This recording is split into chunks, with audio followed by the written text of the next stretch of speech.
comment. I received Wednesday evening a call from the Americans for Prosperity, which Koch brothers, and saying that there might be some liberal activists at the meeting. So that's why I had to come. I have some questions about your budget. Okay. So I would imagine a lot of other people here got a call to that. I've heard people have gotten calls on all around the place. Okay. Your budget, this is my problem with your budget. I realize that there's a huge deficit. Yeah, we have to balance the budget and so on. There's a debt, so I'll buy that.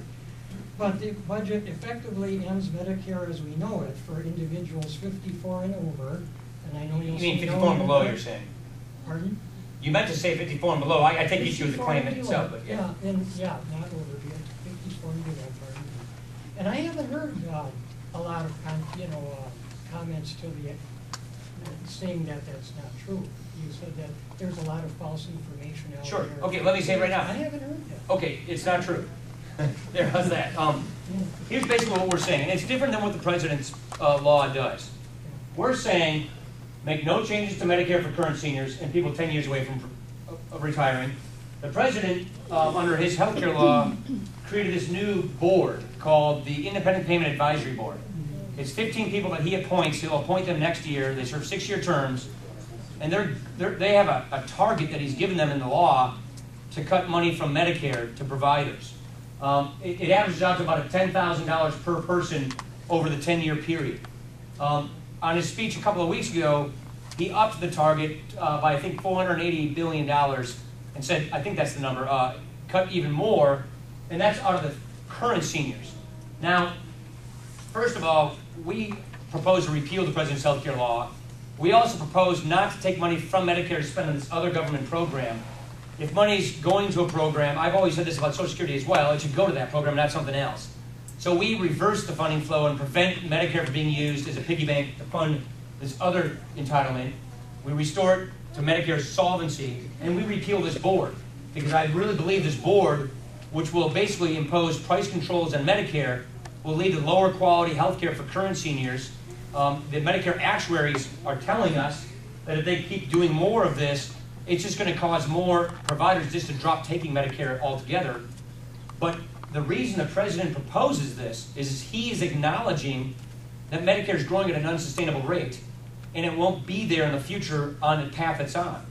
So the status quo of Medicare is unsustainable. So measuring any plan, whether it's his proposal or our proposal, against the status quo is really sort of a fiscal fantasy. It's a myth. It's going bankrupt so badly that you've got to do something to fix it. Now, we say, leave the current seniors alone. Don't put this board in charge of cutting the program without even congressional consent. Keep the current seniors immune from changes. But for those 54 and below, keep a Medicare program, of course. Don't end Medicare. But you have to change the program so you can save the program. And the way in which we propose to do it is, let's just say you're 50 years old, and when you turn 65, you'll get, just like I get, or just like a senior getting Part D or Medicare Advantage gets, you'll get a list of benefit plans regulated and approved by Medicare. They're comprehensive. You can't be denied based on your health condition. They have to take you, and you pick the plan you want. It's just how people currently do Medicare Advantage or Part D. Or people do buy Medicare supplemental plans in a similar way. And then Medicare subsidizes your plan. Now, it depends on who you are. That subsidy, on average, will equal what it already averages per Medicare beneficiary. Now, the subsidy grows not as fast as the current path is growing because that's unsustainable and going bankrupt. But so it grows with inflation. Individuals will have to pay more for their coverage. That's right. Than they do now. That's right. So it depends on who they are. No, you're exactly right. So if you're a wealthy person, you're going to have to pay a lot more. But if you're a low-income person, you won't. And as you get sicker, you'll get more coverage. So the way we look at this is, given that Medicare is growing at an unsustainable path, given that there's no way it can spend in the future what it's currently projected to spend, and even the president and everybody acknowledges that, we're saying, well, where should the money go the most? Well, we say it should go to the people who have the least, and the least amount of money should go to the people who have the most. And so, yes, some people will have to pay more out of pocket. I'm talking about people 54 and below. But you know what? They'll have a Medicare program. Right now, people in my age group, we don't have a Medicare program for us when we retire because the program's going bankrupt well before we get there.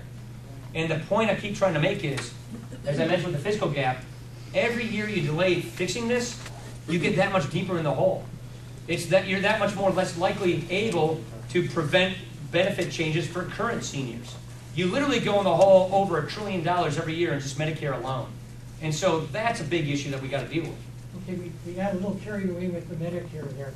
Getting back to my point, I wanted to say that your budget also slashes education to states, and education now is really hurting, and especially in Wisconsin. But anyway, we're eliminating teachers. What program are you talking about? I'm not sure what you're talking about. Are you talking about Pell Grants?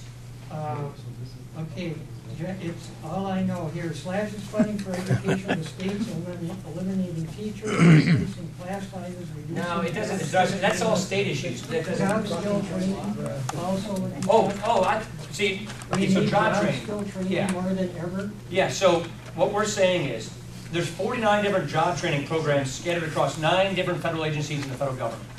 We don't even measure whether they work very well. We don't even measure whether people are getting jobs out of this job training. So what we're saying is, instead of having a top-down, heavy bureaucracy program, consolidate dozens of these programs into career scholarships that go to the person. Look, I live in Janesville. A bunch of my high school buddies lost their jobs when the plant went away. They're all in their 40s. And so what a lot of my friends are trying to do is go to Blackhawk. Blackhawk Tech is the community college we have over there. You have Gateway here. Or go to Whitewater to get a new career, to get back on a path of having a good lifestyle, of having a career that's fulfilling. That's what we're trying to achieve here, which is consolidate these programs, convert them into career scholarships to go for that person who is right now down in their luck so they can get back into job training and get back on their feet in a career that is fulfilling and promising. Here's the deal. We've got a welfare system or a safety net system. In the 1990s, welfare reform was very successful, but it only reformed one of the over 70 welfare programs we have coming from the federal government. We need to reform these other ones so that they're geared not toward keeping people on welfare, but toward getting people back on their feet. And one of the things we have to recognize in the 21st century is you don't have the same job for the rest of your life. It just isn't like that, like it used to be. And so we need to have a system of lifelong learning so people can continually go and brush up on their skills, get new education. Look, my mom, when she was 50 years old, after my dad died, went back to school, got a new skill, and started a small business and made a career for herself, in her 50s. That's the kind of dynamic you're going to have in the 21st century. And so what we're proposing is not slashing and cutting and hurting and, draconian stuff. We're talking about getting the safety net solvent, sustainable, and retooling it to work for the 21st century so we can reflect the economic realities that exist in the 21st century to get people back on their feet. Okay, but federal funding for education would be cut, in a word. I don't even know if that's accurate. Spending goes up. It just doesn't go up at the rate of increase that we're talking about. All right. Now Medicare spending goes up. Medicaid spending goes up. That's not what I've been reading. Spending goes up. In the newspaper. We propose to spend, I hate saying this, but we propose to spend about $39 trillion over the next 10 years instead of $46 trillion, which is what the president's proposing. Okay. A lot of times what they say is, if your spending increase is not as high as what everybody hoped for, it's a cut. That's sort of the Washington version of a cut. And We can play. yeah, let me just go to the guy here, because there's so many people with their hands